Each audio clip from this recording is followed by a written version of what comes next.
नमस्कार, स्वागत है आप सभी लोगों का जेएमएच न्यूज़ चैनल। मेरा नाम नवनीत। जेएमएच उत्तर प्रदेश सहित देश के विभिन्न राज्यों से बड़ी खबरें आ रही। शुरुआत करते हैं पहली बड़ी खबर से। यूपी के सीएम योगी आदित्यनाथ ने प्रदेश के युवाओं किसानों के लिए बड़ी घोषणा की। आपको बता दें, सीएम योगी ने चयनित किए गए 1 करोड़ युवाओं को पढ़ाई के लिए प्रदेश में आपको बता दें स्मार्टफोन दिए जाने का ऐलान किया गया है। सीएम योगी यूपी विधानसभा में अनुपूरक बजट पेश करने के मौके पर यह संबोधन कर रहे थे। सीएम ने कहा है कि युवाओं में स्किल डेवलपमेंट करने के लिए 3000 करोड़ रुपए से एक फंड शुरू किया गया है। ग्रेजुएट, पोस्ट ग्रेजुएट और तकनीकी डिप्लोमा करने वाले नौजवानों को इस योजना से जोड़ा जाएगा और उनकी जरूरत के अनुसार उन्हें फ्री डिजिटल सुविधा भी उपलब्ध कराई जाएगी। आपको बता दें, इस योजना में चयनित किए गए 1 करोड़ स्टूडेंट्स को पढ़ाई के लिए स्मार्टफोन या फिर टैबलेट दिए जाएंगे। इसी के साथ ही उन्हें कम से कम 3 बार प्रतियोगी परीक्षाओं की तैयारी के लिए भत्ते भी दिए जाएंगे। सीएम योगी ने कहा कि केंद्र के निर्देश के बाद राज्य में भी सरकारी कर्मचारियों का डीएनएस अलाउंस आपको बता दें 28% बढ़ाया गया। यह बढ़ोतरी इस साल 1 जुलाई से लागू हो जाएगी। इसमें 16 लाख कर्मचारी सरकारी और 12 लाख पेंशनर्स लाभान्वित होंगे। इसके साथ ही आंगनबाड़ी कार्यकर्ता हेल्पर्स के मानदेय बढ़ाने का भी फैसला किया गया है। अगली बड़ी खबर, उत्तर प्रदेश में कक्षा 8 तक के स्कूलों को भी विद्यार्थियों के लिए खोलने की तैयारी कर रही प्रदेश सरकार ने गुरुवार को विधान परिषद में स्पष्ट कर दिया है कि स्कूलों में विद्यार्थियों की उपस्थिति अनिवार्य नहीं होगी। जरा सा भी प्रतिकूल संकेत मिलने पर स्कूलों को बंद किया जा सकता है। आपको बता दें, परिषद में प्रश्नकाल के दौरान शिक्षक दल के सदस्य द्वारा पूछे गए सवाल पर नेता सदन उप मुख्यमंत्री डॉक्टर दिनेश शर्मा ने कहा है कि बेसिक शिक्षा में उपस्थिति को अनिवार्य नहीं किया गया। हमने 9 से 12वीं तक की कक्षाओं के लिए भी उपस्थिति को अनिवार्य नहीं किया है। इसी के साथ ही शर्मा ने कहा कि अभिभावकों और शिक्षकों व राजनीतिक संगठनों द्वारा यह कहा गया कि चाहे कम समय के लिए ही सही, लेकिन ऑफलाइन शिक्षण कार्य कराया जाए। उत्तर प्रदेश में अभी वातावरण है, इसमें हम सुरक्षा की तरफ बढ़ चुके हैं, लेकिन अगर चिंता के संकेत मिले तो हम स्कूल को बंद भी कर सकते हैं। अगली बड़ी खबर, भारत मौसम विज्ञान विभाग यानी कि आईएमडी ने आपको बता दें बुलेटिन जारी किया है। इसके अनुसार 2 से 3 दिनों में बिहार, पूर्वी उत्तर प्रदेश और उत्तराखंड में बारिश होने की संभावना है। इसके अलावा उत्तर पश्चिम भारत के बाकी हिस्सों में छिटपुट बारिश होने की संभावना है। मानसून ट्रफ का पश्चिमी छोर अपनी सामान्य स्थिति के करीब है और पूर्वी, और आपको बता दें पूर्वी छोर की बात करें तो अपनी सामान्य स्थिति के दक्षिण में है।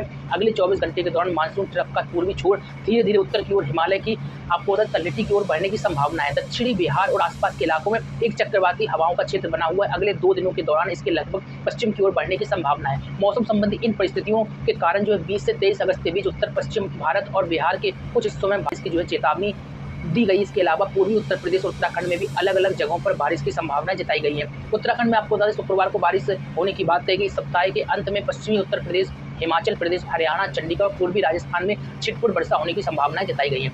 अगली बड़ी खबर, आपको बता दें उत्तर प्रदेश के बस्ती जनपद के दवोलिया थाना क्षेत्र के ऊंची मुस्तकम गांव में आपको बता दें बुधवार रात को एक आशिक मिजाज दरोगा की पिटाई का मामला सामने आया। ग्रामीणों से घिरने के बाद दरोगा ने सर्विस रिवॉल्वर से फायर कर दिया। इससे गुस्साए ग्रामीणों ने उसे पकड़ लिया और खंबे में बांधकर जमकर पिटाई की। सूचना मिलते ही मौके पर थाने की पुलिस पहुंची और रास्ते में बंदे दरोगा को छुड़ाकर थाने ले आई। आपको बता दें इस मामले पर एसपी ने कहा है कि दरोगा अशोक कुमार को निलंबित कर दिया गया है। पूरे मामले की जांच के लिए एएसपी इनको आपको बता दें जिम्मेदारी दी गई है और जांच रिपोर्ट प्रस्तुत करने के लिए कहा गया है।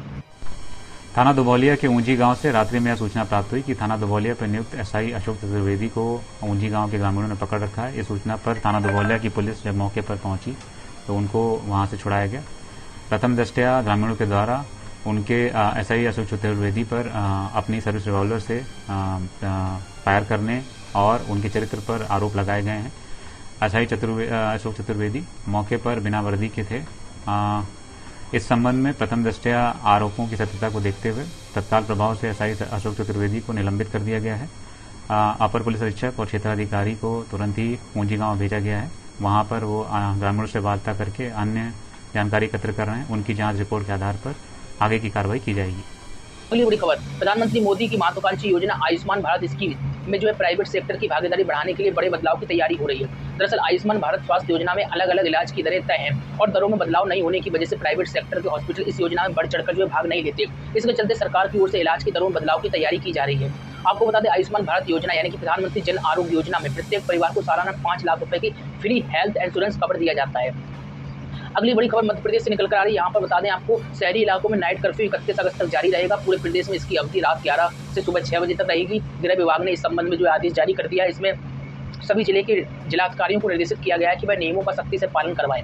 आपको बता दें मध्य प्रदेश में कोरोना की तीसरी लहर के तांडव के बाद 12 अप्रैल से कोरोना कर्फ्यू यानी कि टोटल लॉकडाउन लगा दिया गया था, जो 31 मई तक चला। हालात थोड़ी बेहतर होने पर 1 जून से कर्फ्यू में रियायत दी गई। आपको बता दें जो धीरे धीरे बढ़ती चली गई। शुरू से वीकेंड यानी कि शनिवार रविवार को कर्फ्यू जारी रहा, बाद में उसे हटा लिया गया, लेकिन नाइट कर्फ्यू अब भी जारी है। अगली बड़ी खबर, दरअसल आपको बता दें सोशल मीडिया पर एक मैसेज वायरल हो रहा है जिसमें प्रधानमंत्री रामबाण सुरक्षा योजना के तहत सरकार की तरफ से देश के युवाओं के लिए बड़ी सौगात दी जा रही है, लेकिन इसके पीछे कितना सच है और कितना झूठ है, इस बात की आज हम पूरी जानकारी आपको दे रहे हैं। दरअसल ये खबर तेजी से वायरल हो रही है कि सरकार की तरफ से युवाओं को कोरोना वायरस के इलाज के लिए 4,000 रुपए की आर्थिक मदद सरकार द्वारा दी जा रही है। इस दावे को सरकार ने गलत बताया है। आपको बता दें, सरकार की तरफ से ऐसी कोई भी जानकारी नहीं दी गई है। पीआईबी फैक्ट चेक के दौरान इस दावे को फर्जी बताया गया। केंद्र सरकार ने ऐसी किसी भी योजना को अभी तक चलाया ही नहीं है। वायरल खबर को सरकारी संस्था प्रेस इन्फॉर्मेशन ब्यूरो यानी कि पीआईबी द्वारा फैक्ट चेक में कहा गया कि केंद्र सरकार द्वारा किसी भी योजना को देश में लागू ही नहीं किया गया। ये फर्जी और इस जानकारी को अपनी किसी भी निजी वेबसाइट पर साझा ना करें।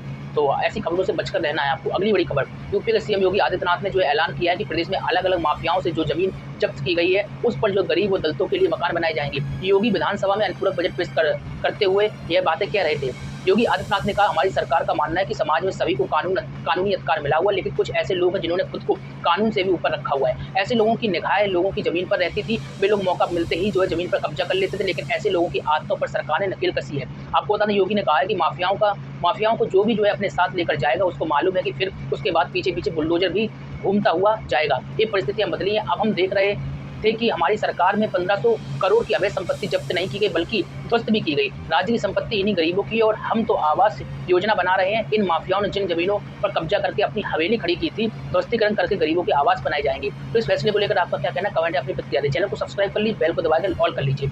अगली बड़ी खबर, सपा के राष्ट्रीय अध्यक्ष और पूर्व मुख्यमंत्री अखिलेश यादव ने महंगाई के मुद्दे पर सरकार को घेरा है। उन्होंने यूपी की 17 हवाई पट्टियों में से 12 निजी क्षेत्र को सौंपने के मामले पर भी योगी सरकार पर हमला बोला। अखिलेश यादव ने महंगाई को लेकर भाजपा को घेरने की कोशिश की। अखिलेश यादव ने ट्वीट करते हुए कहा कि रसोई गैस के दाम 25 रुपये बढ़ाकर भाजपा सरकार ने आम लोगों के घरों में जलते चूल्हे बुझा दिए। उज्ज्वला योजना का नाम बदलकर बुजबला योजना कर देना चाहिए। वहीं अखिलेश यादव ने दूसरा ट्वीट करते हुए कहा कि हवाई बातें करने वाले भाजपाइयों को समझ आ गया है कि उनके बस का कुछ भी नहीं है, इसलिए वो उत्तर प्रदेश की हवाई पट्टियों तक को पूंजीपतियों के हाथों में सौंप रहे हैं और लगता है कि खुद से ही कह रहे हैं कि हमसे ना हो पाएगा। भाजपाइयों द्वारा सब कुछ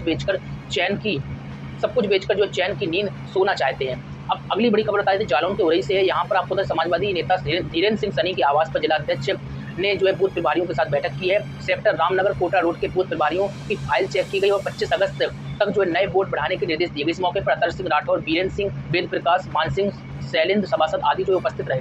अगली बड़ी खबर, उत्तर प्रदेश के मुख्यमंत्री ने प्रदेश में कोविड की बेहतरी होते देख एक बड़ा ऐलान कर दिया। दरअसल अभी वीकेंड लॉकडाउन रविवार को लगता था, उसको भी हटाने का फैसला किया गया। दरअसल प्रदेश व्यापी साप्ताहिक बंदी की व्यवस्था को समाप्त करने के आदेश जारी हुए हैं। योगी ने कहा कि आज से सभी शहरों, बाजारों, उद्योगों, कारखानों में कोविड काल से पूर्व में प्रभावित रही साप्ताहिक बंदी की तिथि पर अवकाश लागू किया जाए। इस संबंध में आवश्यक दिशा निर्देश जारी कर दिए जाए और इसके अलावा उन्होंने अन्य दिशा निर्देश भी जारी किए गए, यानी कि लॉकडाउन से कहीं न कहीं उत्तर प्रदेश वासियों को अब मुक्ति मिल गई है। अगली बड़ी खबर, जालौन में पत्नी ने अपने पति को शक की वजह से मौत के घाट उतार दिया। एसपी ने घटना का खुलासा करते हुए जानकारी दी। दरअसल जालौन के कप्तान ने बताया कि महिला को गिरफ्तार कर लिया गया है और उसने अपना अपराध भी स्वीकार कर लिया है। आपको बता दें, कानपुर देहात के थाना देवराहाट क्षेत्र निवासी गंगा प्रसाद का विवाह कदौरा थाना क्षेत्र के इकोना की कुंती देवी के साथ हुआ। तो औरैया के प्राइवेट इंटर कॉलेज में पढ़ाने वाला गंगा प्रसाद बीती 3 अगस्त को अपनी पत्नी के साथ ससुराल इकोना आया हुआ था, जहां पर संदिग्ध हालात में उसकी मौत हो गई थी।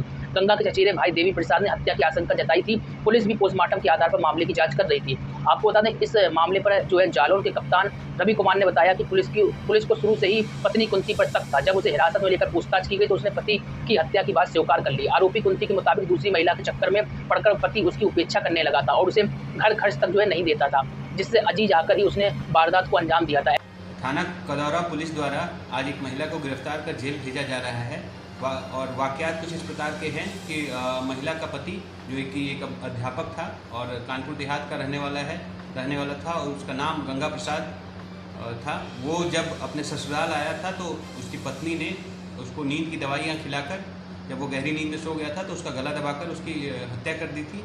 और हत्या के पीछे महिला ने कारण अपने पति के अवैध संबंधों को बताया था और बताया था कि उसके पति जो औरैया में रहते थे, अपने अवैध संबंधों के कारण घर पे कुछ पैसा नहीं देते थे और पैसा दूसरी महिला पर खर्च कर दिया करते थे। इसी बात से क्षुब्ध होकर उस महिला ने अपने पति की गला दबाकर हत्या कर दी थी और इसी संबंध में मुकदमा थाना कदौरा में 302 में पंजीकृत किया गया था और महिला को गिरफ्तार करके जेल भेजा जाएगा। चलिए, यहाँ पर सभी खबरें खत्म होती है और ज़्यादा खबरों के लिए आप gmhnews.in पर विजिट कर सकते हैं। तमाम खबरें आप पढ़ सकते हैं। चैनल को सब्सक्राइब करके रखिए, बेल को दबा लीजिए अगर नहीं किया है तो, ताकि आपको हर समय खबरें मिलती रहे। नमस्कार।